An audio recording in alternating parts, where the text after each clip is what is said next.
In Africa, where children walk miles for water and families sleep hungry under broken roofs, power often comes with comfort. Palaces, convoys, salaries far beyond what the people earn. But what if one man chose a different path? What if a leader refused wealth and stayed true to the people he vowed to serve? Stay with me, because this is a story about courage, sacrifice, and a single act that speaks louder than any speech.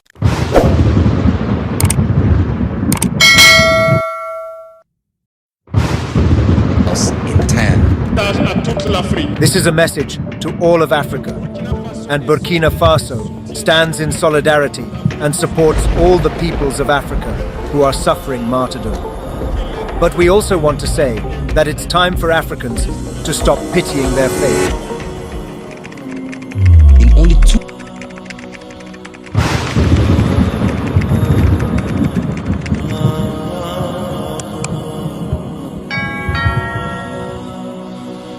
On a continent weighed down by poverty, where children walk miles for water and families sleep hungry under broken roofs, power has often come with comfort.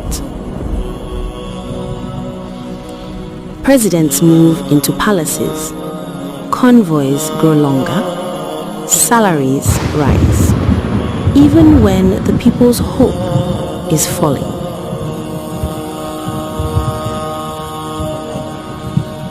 Across Africa, this story has repeated itself.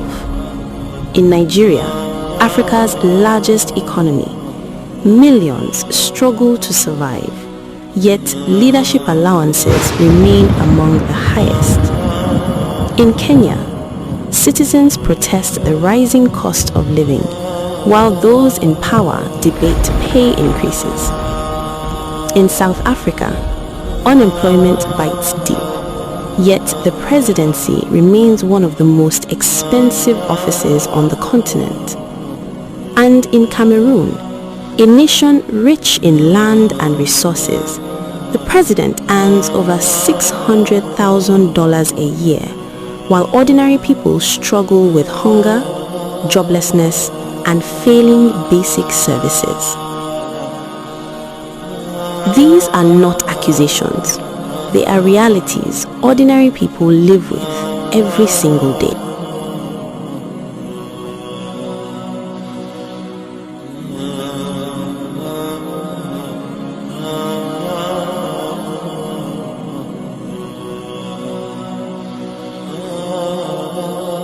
Then, quietly, a different story emerged from Burkina Faso.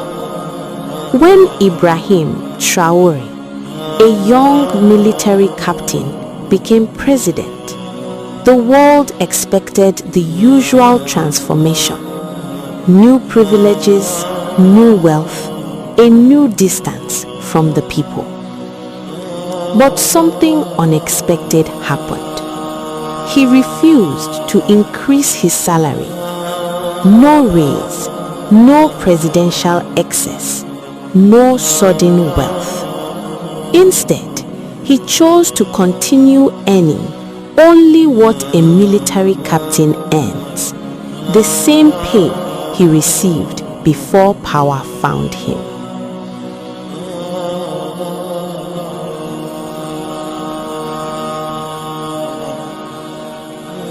In a world where leadership changes lifestyles overnight, his decision felt almost unreal. While others saw the presidency as a reward, he treated it as a responsibility.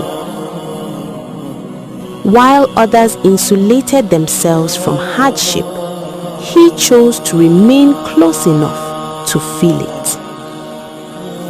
To the poor farmer, it meant dignity. To the struggling youth, it meant hope. To systems built on privilege, it meant danger.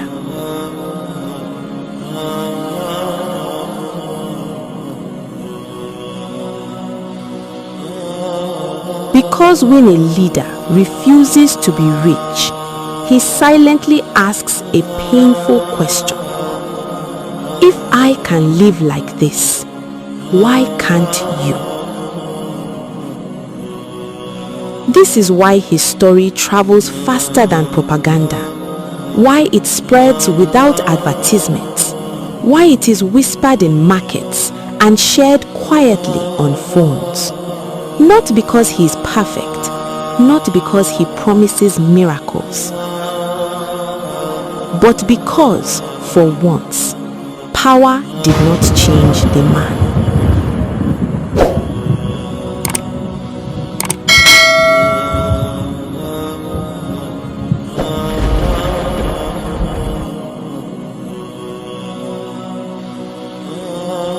And in a continent longing not just for leaders, but for examples, that single refusal spoke louder than any speech.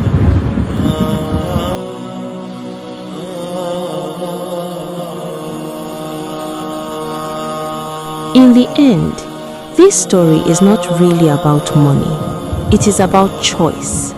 The choice to rise without leaving the people behind.